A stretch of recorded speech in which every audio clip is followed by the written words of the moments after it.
yang dilaksanakan selepas maghrib yang dihadiri oleh para kerabat dan tetangga yang bertujuan untuk mendoakan arwah dari almarhum Mami Prakoso. Rencananya dari pihak keluarga memang acara doa tahlil bersama ini akan dilaksanakan hingga hari ke-7 dari kepergian dari Bapak Mami Prakoso. Dan di antara yang hadir pada pemakaman almarhum tadi siang, selain ada rekan dari Sri Mulat, juga datang juga rekan dari grup yang didirikan dari Mami Prakoso, yaitu Dakocan. Dan salah satunya saya sudah bersama dengan Mas Hendrik Beta. Selamat malam, Mas Beta. Malam. Baik, Mas Hendrik Beta. Di sini kan Mas Hendrik Beta pernah satu grup dengan Mas Mami Prakoso. Apa yang dipelajari selama bersama dengan Mas Mami? Ya, terima kasih. Yang saya pelajari dari sosok almarhum Mas Mami Prakoso amat sangat banyak sekali yang membuat saya sampai hari ini bukan menggemar atau bukan jadi panutan, tapi lebih saya cinta sama Mas Mami. Pengertian cinta di sini adalah almarhum sudah menjadi guru saya, sudah menjadi kakak saya, menjadi rekan kerja saya, menjadi segala-galanya buat saya. Untuk saya boleh berkarir, saya boleh berkesenian, saya boleh sedikit belajar melawak seni panggung yang sebelumnya saya belum pernah dapetin dari siapapun, dengan ketulusan, dengan keikhlasan yang dari Mas Mami. Itu hebatnya Mas Mami buat saya. Kira-kira gitu. Selama bersama dengan Mas Mami, ada atau tidak pengalaman yang berkesan dari Mas Beta? Iya. Ada satu hal yang sampai hari ini saya tidak akan pernah lupa dan mungkin seterusnya akan selalu ada dalam memori saya.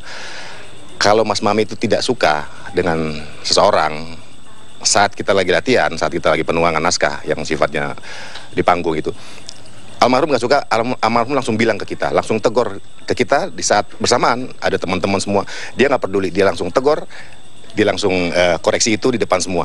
Kalau secara pribadi kan kita merasa bahwa, aduh jangan dong, jangan ke teman-teman, kita akan malu atau gimana. Tapi beliau memang seperti itu. Setelah aku kaji lagi, aku mengerti lagi bahwa itu semua adalah maksud baik. Jadi biar semua teman tahu bahwa minusnya kita di mana, kekurangan kita di mana, koreksi kita di mana, untuk teman-teman juga seterusnya gitu loh.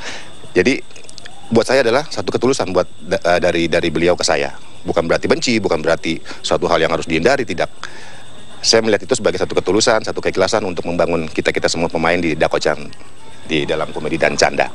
Baik, terima kasih Mas Beta. Selain itu saya juga sudah bersama dengan Mbak Alinda Kis, yang juga merupakan anggota dari Dakocan. Selamat malam Mbak Alinda. Selamat malam. Mbak Alinda, mungkin bisa diceritakan bagaimana sosok dari Mas Mami menurut kacamata Mbak Alinda? Saya yang tergabung di salah satu grup Dakocan hanya bisa mengatakan bahwa Mas Mami itu adalah seorang masterpiece. Dia masterpiece sejati. Dia seniman yang benar-benar yang harus patut dicontoh untuk semua seniman di Indonesia ini. Dia mempunyai hati yang lembut, walaupun kadang-kadang dia pemarah. Dia sering marahin kita. Dia sering dia nggak tanggung-tanggung kalau dia marah sama kita. Kalau kita marah, kalau dia marah, kita dikata-katain, kita terima. Tapi kita tahu bahwa dia membangun untuk kita. Dan yang satu yang terpenting, dia mengajarkan bukan hanya teori. Dia mengajarkan adanya kasih sayang di antara kita seniman. Kita nggak ada perbedaan. Kamu senior, kamu junior, kita nggak ada sama sekali perbedaan. Itu yang ditanamkan dari diri Mas Mami. Itu yang saya belajar dari dia. Bahwa yang saya lihat, terus terang yang saya lihat di dunia entertain Indonesia, kadang-kadang masih ada perbedaan seperti itu. Tapi di grup Dakocan sendiri, bukannya saya mengada-ngada, ini bisa ditanya langsung dengan setiap grup di Dakocan bahwa kita tidak ada perbedaan, kita semua saling-saling menyayangi. Itulah yang ditanamkan oleh Mas Mamik selama ini. Terus terang kita kalau setiap habis syuting, kita namanya base camp. Kita base camp itu di Ancol. Kita makan di pinggir rel kereta api. Dan itu kita bergabung dengan masyarakat. Dan Mas Mamik selalu mengajarkan kita, ini loh, saya artis yang sudah melalang buana ke internasional, tapi saya nggak malu untuk duduk di pinggir jalan, untuk duduk bersama masyarakat.